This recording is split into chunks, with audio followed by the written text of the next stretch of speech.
Our speaker, Mike Watchke, has been in analytics, sales, consulting, sales, and go-to-market enablement leadership roles for over 20 years at organizations you've heard of like PeopleSoft, Oracle, SAP, Adobe, ServiceNow, and Thomson Reuters.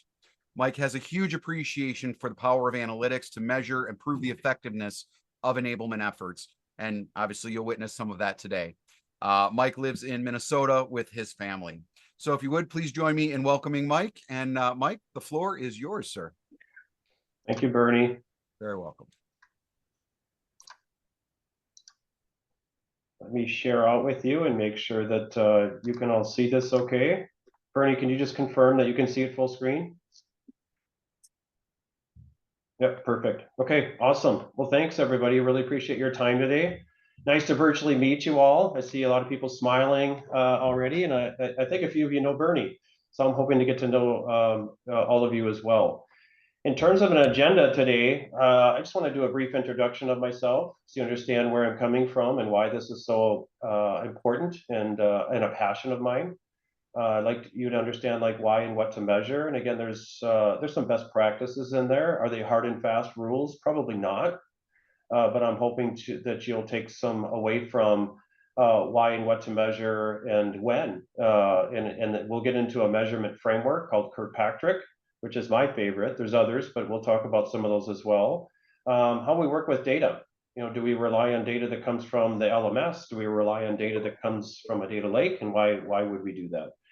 I'll share with you how I calculate enablement ROI, a simple method for doing that.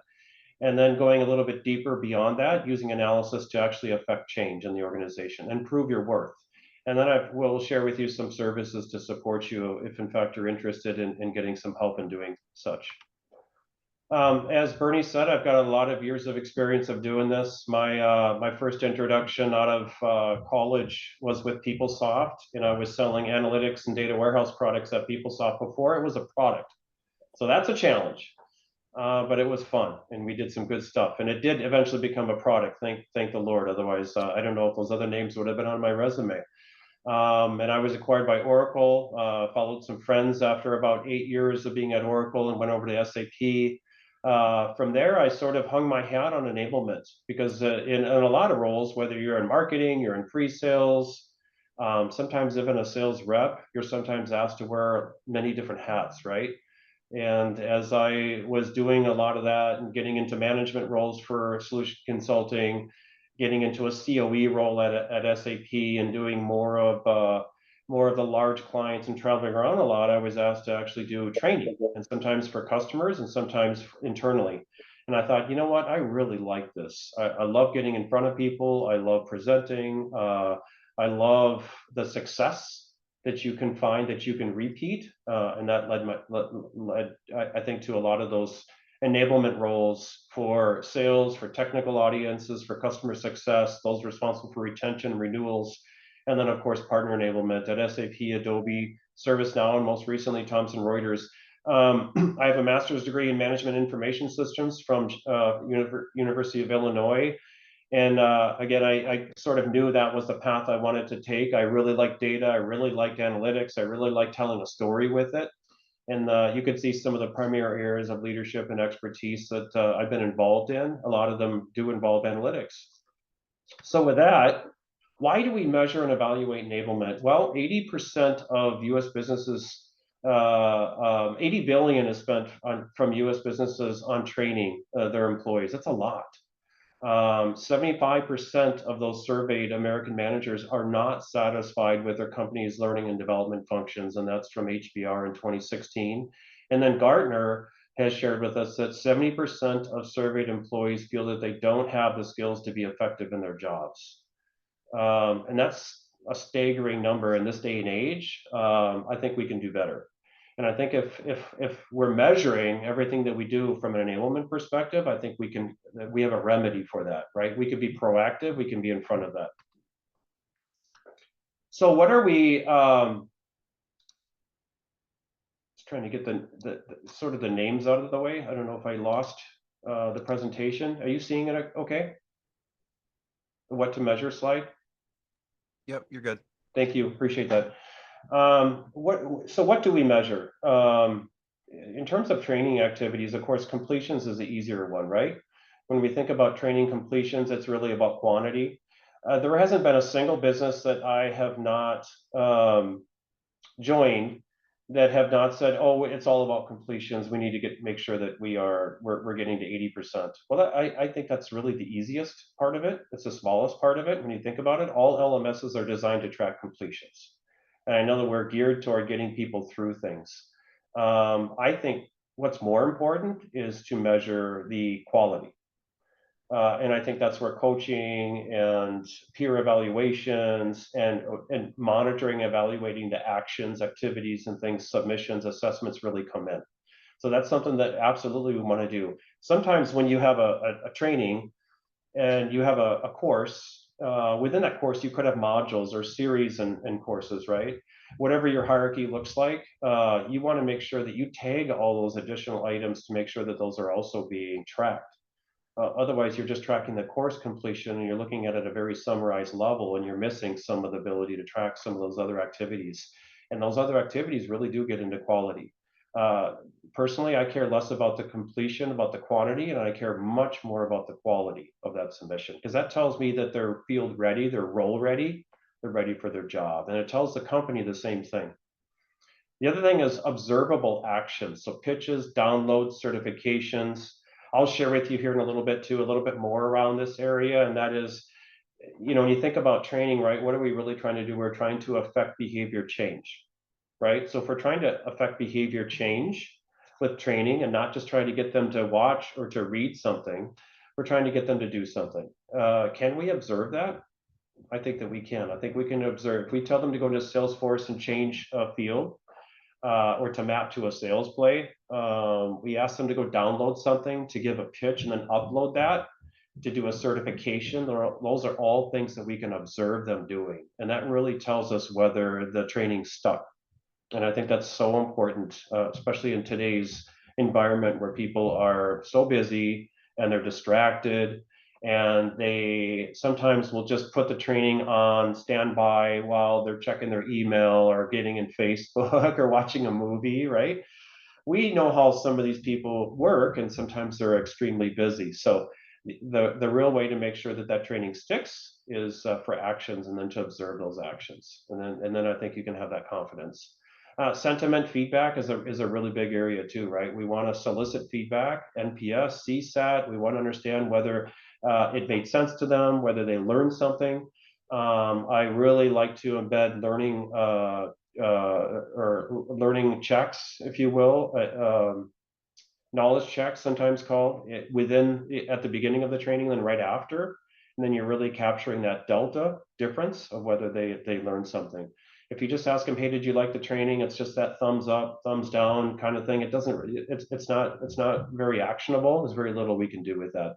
And then the last area on here is really adoption usage. So did we ask them to go do something? Did we ask them to go initiate a new process, to go make a change in Salesforce, to start using a sales play? Can we track external systems? Absolutely. You can use XAPI for that. You can watch links that they've clicked on from within the system to go over to a third-party system to go do something. So we can measure all that. So I say it's all of this stuff, and all of this paints a much better picture representation than if we were just to measure training completions. And I think you would agree with that. So let's talk about Kirkpatrick. I said before that Kirkpatrick is my favorite measurement framework for this because it's rather authoritative. It's been in use for a long time, and it really covers everything that we need, from reaction to learning to impact and to results. So reaction: did the learners enjoy the training? That's just sentiment feedback. Learning: did learning transfer occur? And again, that's why I asked those knowledge checks before the training and right after they took the course. Whether it's live, whether it's e-learning, it doesn't matter. You can still ask the same questions, right? And you're trying to gauge that understanding. Did it shift up? Did it shift down? Is it flat? Maybe we need to redo the course, right? And then impact: did the training change behavior? Are we able to observe changed behavior from the learning? And then lastly, the result: did the training influence performance, right? And that's a time-based thing. You're not going to be able to know that tomorrow or the next day. And we're going to get into this because this really gets into that correlation and influence of what we're really trying to do. And I'm going to show you some examples of that here in a little bit. Kirkpatrick is not the only framework. Some of you may have used something known as LTEM, which is Learning Transfer Evaluation Method. You may have heard of the Phillips framework, which adds ROI into this. And ROI is great, but I don't tend to manage or measure ROI at a course level. I like to look at ROI at a program level. And I'll talk to you about that here in just a minute as well. Because there's so many things going on. It's really difficult to measure ROI at a course or a series level, and I think sometimes it makes things look bad or ineffective on their own. Whereas you really want to measure the ROI of a program that you're running people through. So we'll talk more about that. All right, attendee check-in. We're going to ask for a little bit of response from you. Here's the question. In your professional capacity, are you using the Kirkpatrick framework or some variation of it to assess enablement effectiveness? If so, what level would you say you're at? So 2 questions there, yes or no on that first one, and then if you said yes, then go ahead and answer that second question. If so, level would you say you're at? Very good.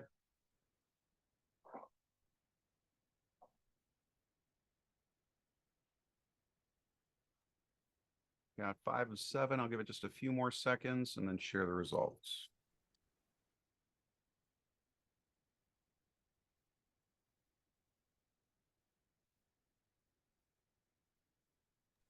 All right, results are on screen.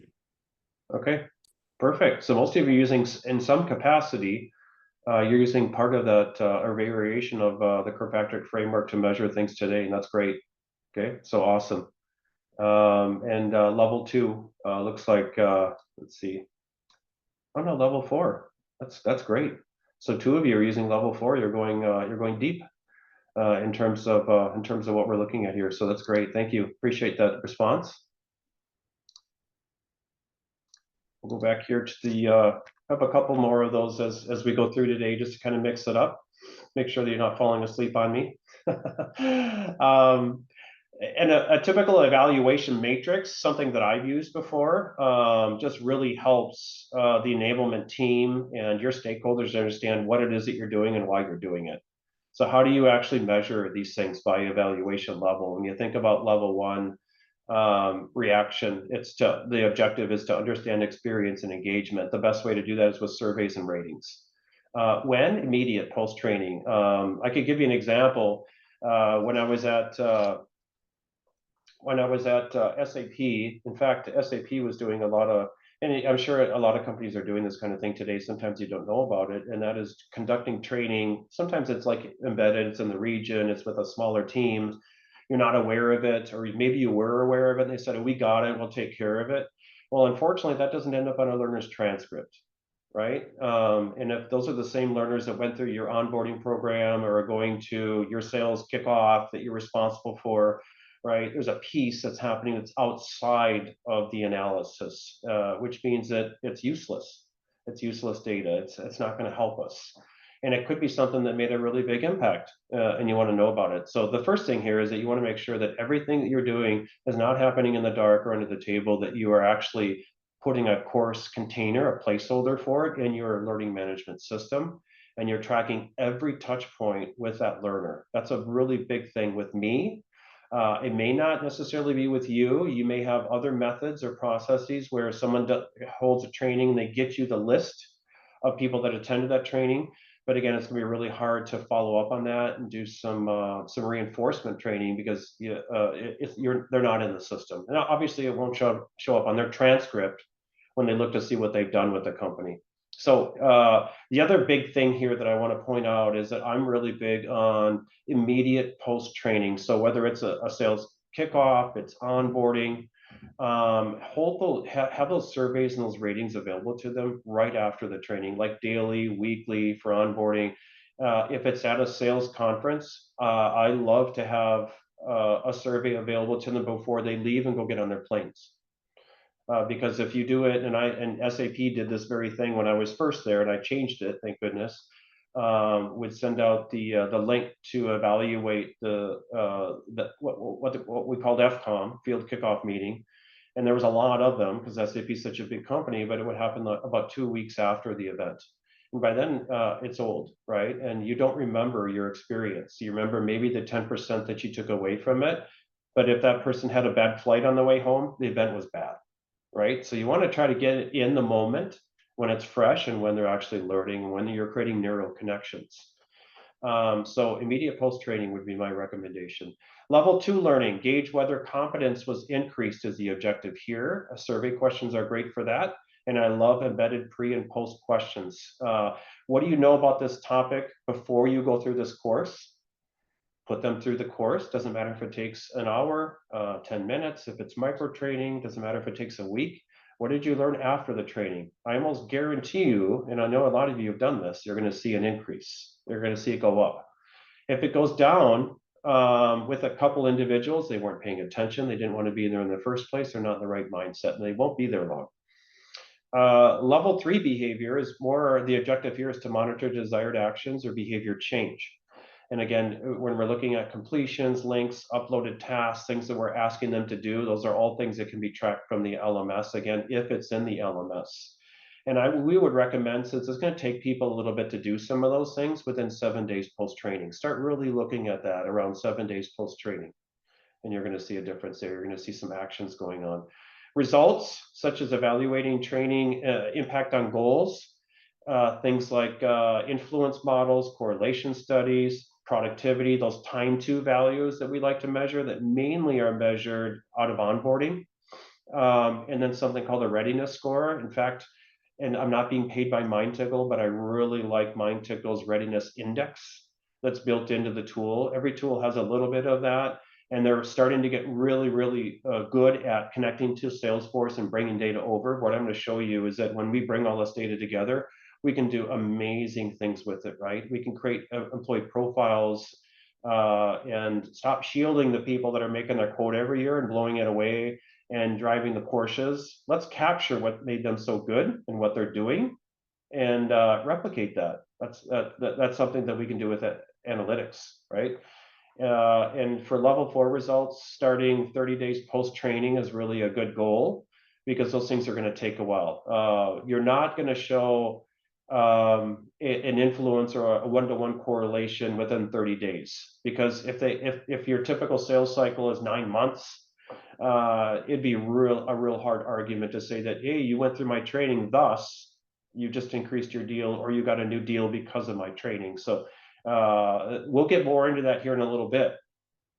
Because when you're looking at level 4 and you're trying to run influence, correlation, productivity, readiness indexes, it's really important to note that it's tough to make an argument for one-to-one training to results, right? You went through my onboarding program, or you went through year 1 success, or you went through challenger selling, therefore you made your quota. It's tough to do that.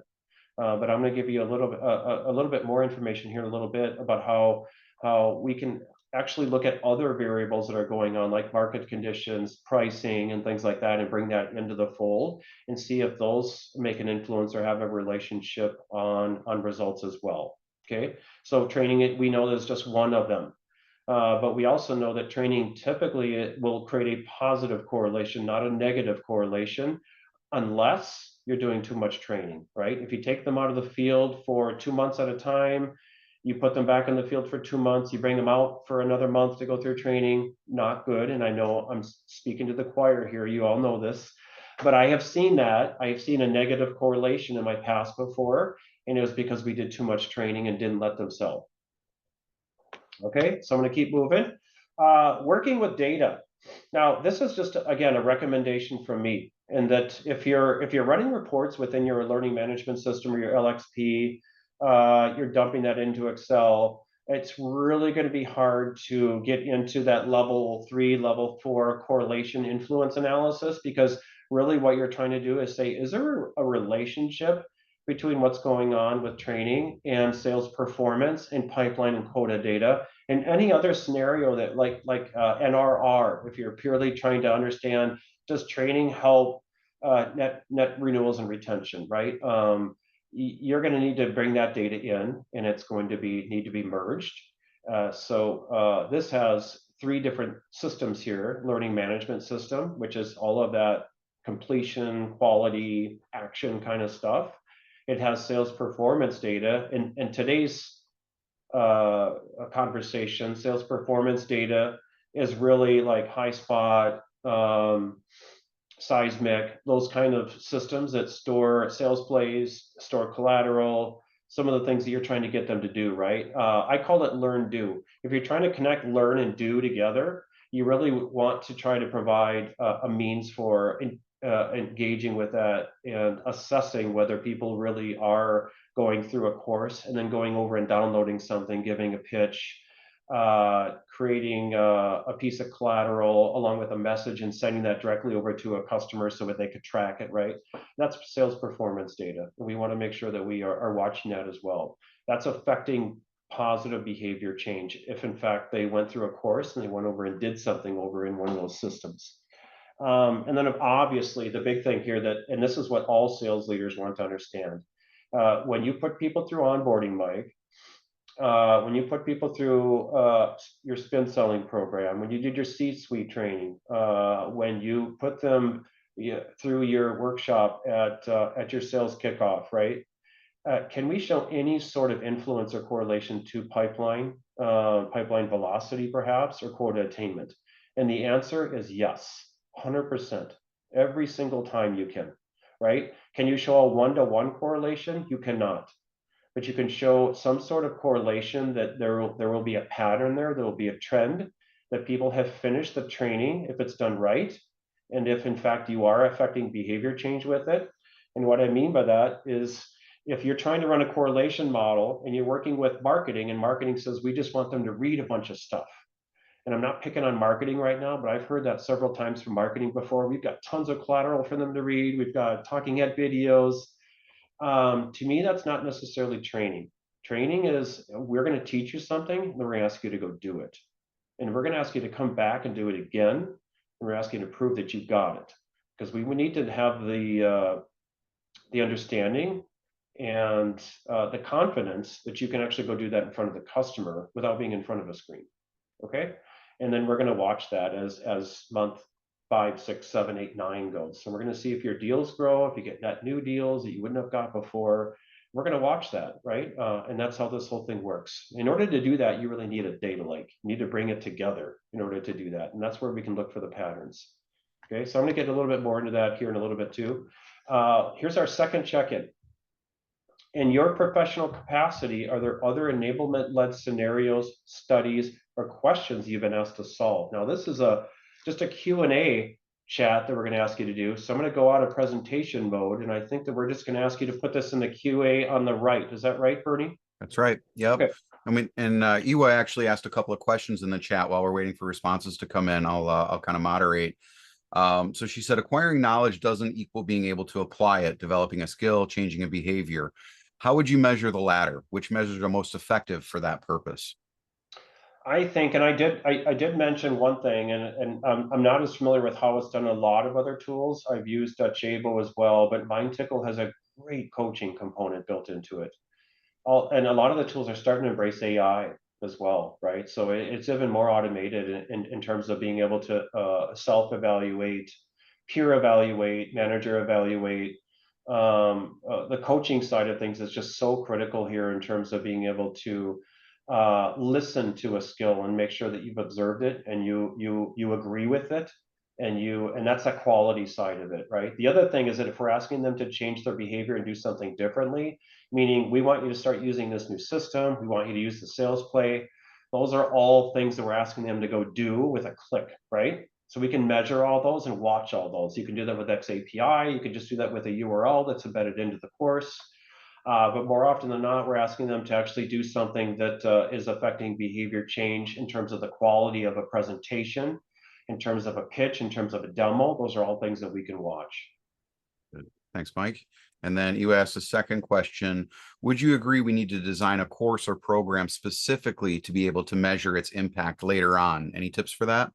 100%. Yeah. And that's, I really like, if you haven't noticed by now, I'm huge on moving people to application and practice within training. I know we're not always able to do that, and you can't do that for every single course. But if you have a course and it has 6 modules built into it, and you're kind of bringing them through it and navigating and teaching them things, build in those knowledge checks. So break it up. The breaking it up too, obviously, and these are just tricks that a lot of you that have probably already deployed many, many times, right? So it looks like we have a lot of professionals on here that are in the learning management space. So, if you are inserting those knowledge checks in the training, they can't put that on standby and go multitask and go do their Facebook and watch a movie, because you're stopping the training, right? They have to come back and answer the knowledge check. And then at the end, you have your last knowledge check. They have to answer that too. Otherwise, they don't get course completion credit, right? So that's a way that you can do that. Another way that you can do that is to ensure that before they finish the training itself, that they get credit for it, that you embed that last key moment into it. And that could be where you do the application of practice. All right, we taught you some stuff. We're going to ask you to take an assessment. We're going to ask you to make a quick pitch based on what you heard. Here's the pitch deck. Hey, there's an action. You just ask them to click on something and download something and now give something, and there's another action, right? So all those kind of things can be measured, and they tell the story of quality, not necessarily quantity. And those are great things. Awesome. Thanks, Mike. So we didn't get any chat and responses, but I will ask the question again. In your professional capacity, are there any other enablement-led scenarios, studies, or questions that you've been asked to solve? And if any of you would like to come off of mute, more than welcome to do so for that question.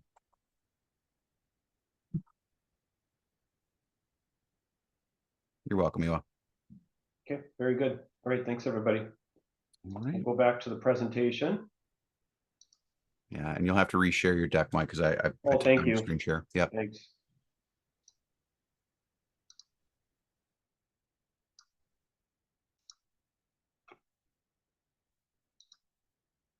That look better?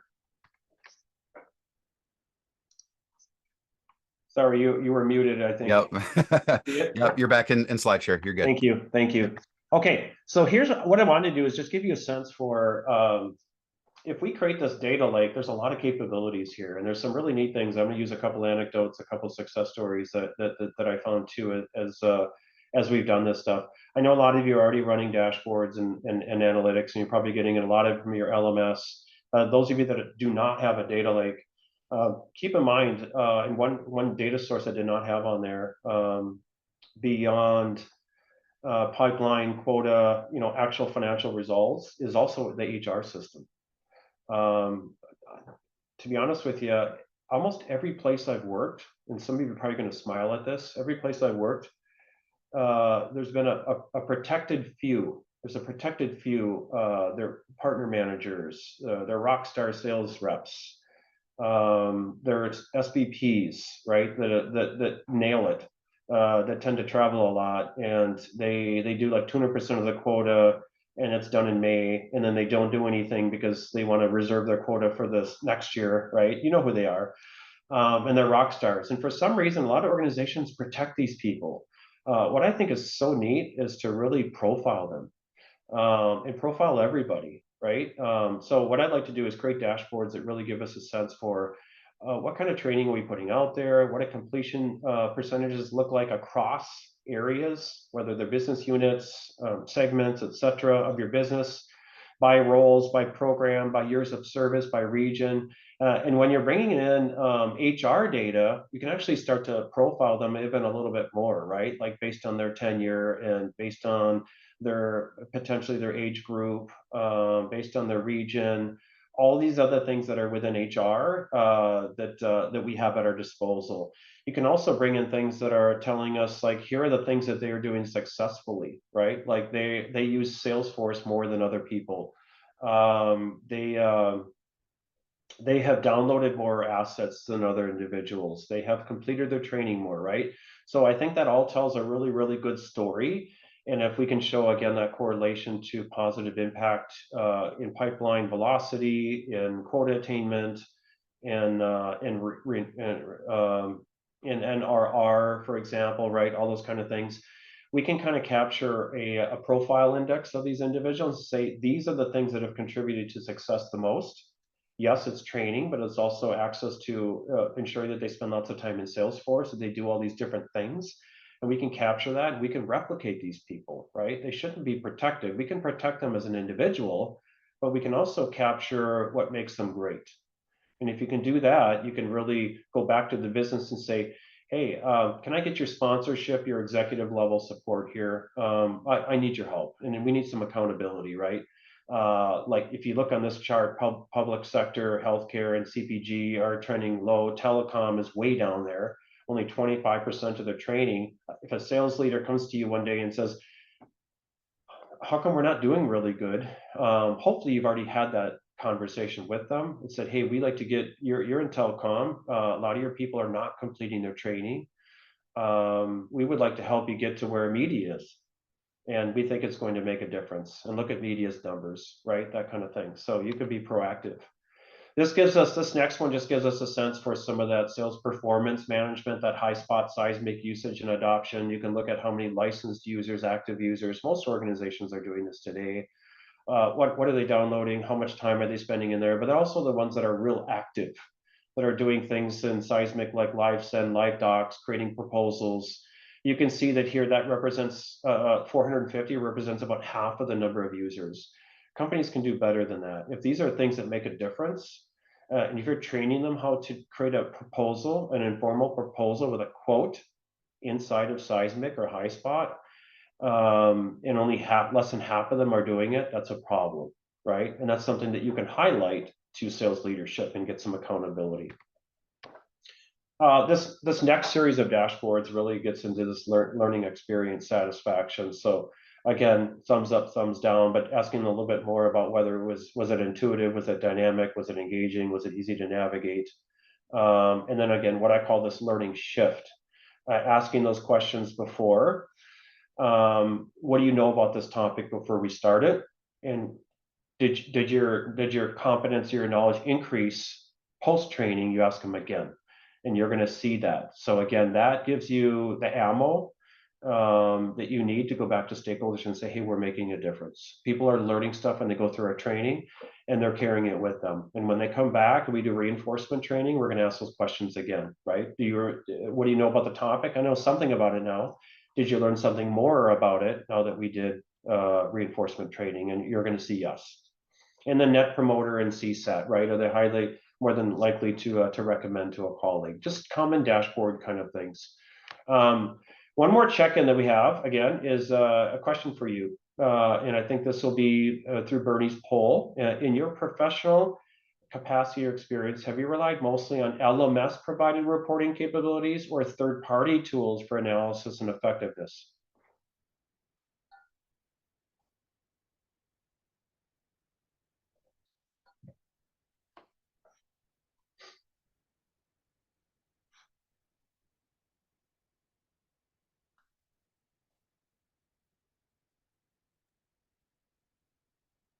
We've got 5 of 7. I will give it another 10 seconds.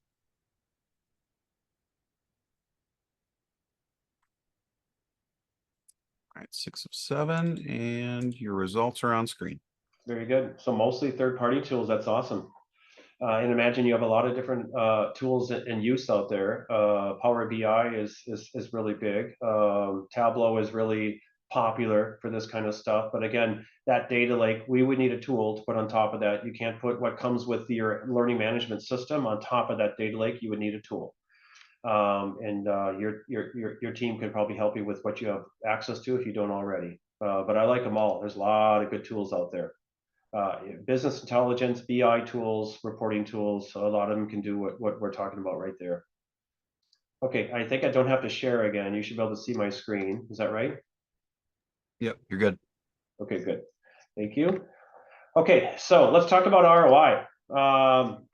You might have Googled this before, but calculating enablement ROI is pretty simple. Again, I will go back to my recommendation that try to stay away from calculating enablement ROI at each course level, okay?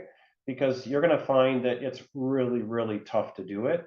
You're going to find too that you're going to be crunching numbers. You're going to turn into a finance guru if you didn't want to before you know it, because you're going to have to always be generating numbers. I'd like to do it at a program level. I ran a program at Thomson Reuters called consultative selling. I don't know if you've heard of it. But it's a program, similar to a lot of the other ones that are out there right now. I've been involved in corporate visions, power messaging, challenger selling. In fact, I was challenger certified about 10 years ago.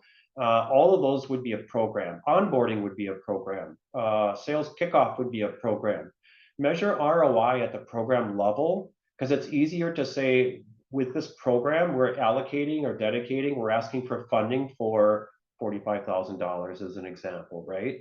And if you can, after that's spent, based on the time frame that we're saying that we want to start tracking that investment recuperation, let's say it's starting in month after kickoff, it's month 3.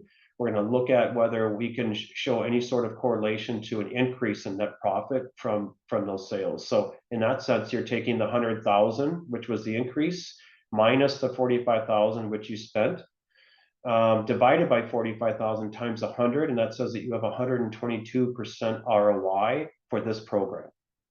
So do it at that level and track these things and bring it back to your stakeholders. And I would highly recommend you do it on a very proactive basis. If you're just keeping that to yourself and saying, oh, someday someone's going to ask and I'm going to give it to them, they may not have the confidence in your organization that you really want them to have. And they may not say that.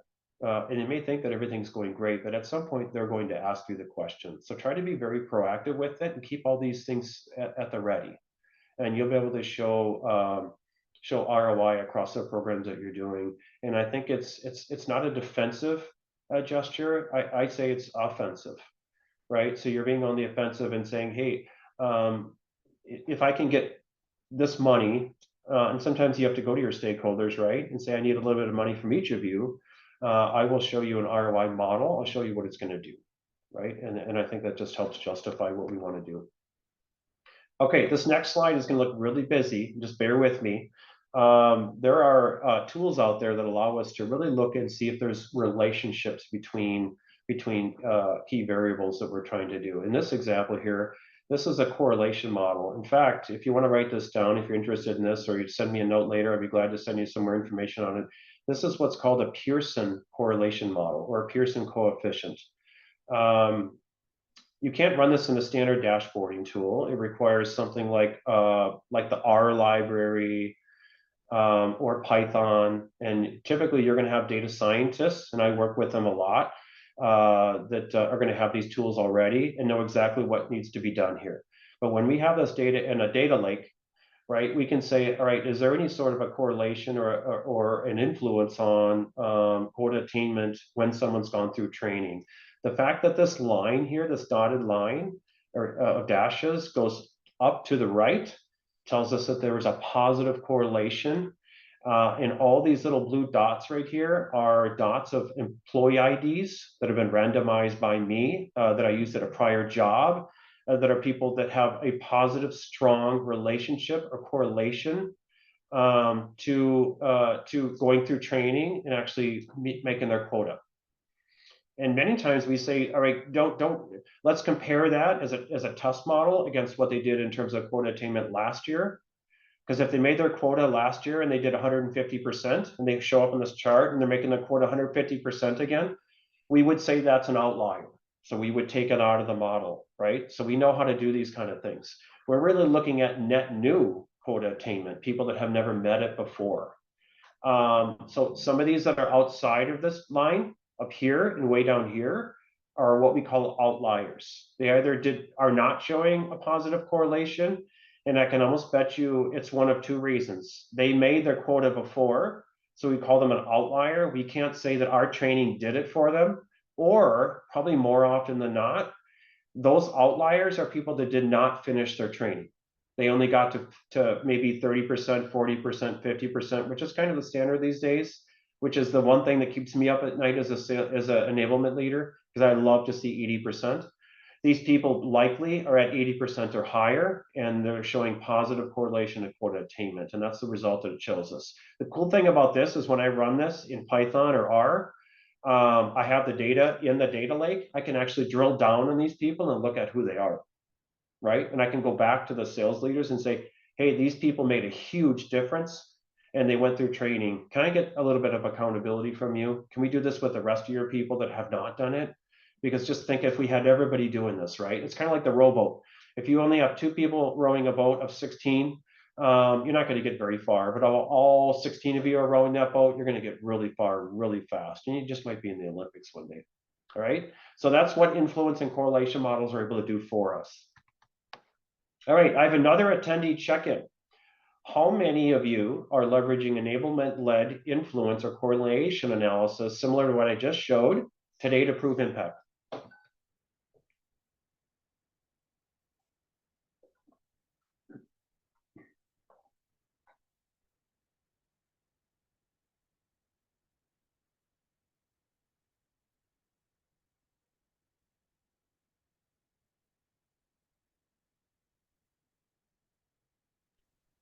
Got 6 of 7. Results are now on screen. Okay, interesting. If anybody wants to come off, I see a couple of questions too. I'd love to address those here now. It'd probably be a good time, but if anyone wants to come off and say an additional comment on any of these, feel free. Just go off and mute and let Bernie know. It looks like we're kind of split down the middle. So that's very interesting and that's good to see that some of you are actually doing that. A couple questions that I see on the right. What types of metric do you use if you're not in sales? For example, in customer service, what is most useful? In customer service, you really understand like service time, service engagement time, CSAT, NPS, all those kind of things, right? If it's customer facing. So absolutely, all of those measures that your customer service team wants to measure and see if the customer training was effective, 100%. And I see a hand up, Sarah. Yeah, I was just I'm the one who wrote doing correlation, but manually. So, a lot of times I can get some data from, different teams, maybe CSAT or NPS or whatever. And then I can, kind of show those trends. But I haven't had like, my a data scientist on speed dial who's been able to help me, actually spend time. They're usually, so busy, wrapped up in, other projects. So, what is the best way to convince, I guess, teams that, to work with L&D, and to put that on, as a priority on their calendar? Yeah, no, that's a great question, Sarah. And I would say my first response to that would be to show them, let's tell them a little bit of a story and show them the art of the possible. Like, what if you could see this kind of analysis? How would that benefit you in your role in L&D? And I'm sure you'd see a lot of people smiling, right? Because that's the sweet spot. We all engage in training. We run lots of programs showing the effectiveness of it and the art of the possible and what kind of impact we can make is so critical here. And I'll go back to, you made me think of something just to reiterate this again. I want to go back to a comment I made when we first started today. And then I think it's just so important, so critical to make sure that all the things that you're doing are tracked, right? So I have not joined an organization where they've said, oh yeah, well that team does their own thing over here. This region does something outside of the system, and it's just like chalkboard effect to me. Because I know that not only number one, we owe the learner a clean transcript of what they've done, and we owe our data lake and our stakeholders impact analysis that takes into consideration everything the learners have done, not some of what they've done. Because what if the things they've done in the region are making a greater impact than the things we're doing at a global level? So don't we owe it to ourselves to bring all of that together and to look at the impact of it in its entirety? I think so. So Sarah, I know it's a long-winded way of answering your question. Did that the first part of what I said answer your question? Yeah, sure. Perfect. Thank you so much. You bet, absolutely. You was asking if this is a Six Sigma tool, correlation model. It's not. It's really part of data science. In fact, if you're interested further, it's part of what's called regression modeling. Pearson regression, Pearson correlation is a part of regression models inside of data science. I've run them myself, and the cool thing is to get them built first, and then as you're loading data into the data lake, if you do that nightly, you do that weekly, however often that is, The data models are refreshed automatically. You don't have to keep writing code and writing data models. We want to set them up initially, and we can help you with that if you're interested. And then we can refresh them and see how things are progressing as the months go by. Okay. All right, good deal. Let's see. I'm just going to go back to, thanks for your responses, everybody. Go back to the presentation here and just some services that we provide. And I'm working with Bernie through Insignia in a number of services that we can provide to you if you're interested. Enablement tracking strategies, so tracking the quantity, the quality, the actions, behaviors, how you do all that within the learning management system, or in some cases, multiple learning management systems, in some cases, not even LMS at all. I've worked with at companies with companies that don't even have an LMS and want to understand how they can better track some of the things that we're doing. So we can do that. Impact and effectiveness strategies, so how we set up Kirkpatrick levels and models, how we sell that to the business, how we provide a cadence to the business, how we report on the effectiveness and strategy, and get them out to them. Data readiness, how we do some needs analysis, data discovery, tagging inside of the LMS to make sure that we don't miss anything, and all the additional sub-training, reinforcement training, sometimes at the modular level training, micro training, right? We want to track all those things. We want to see which of those components are actually making a difference. So we want to tag them all.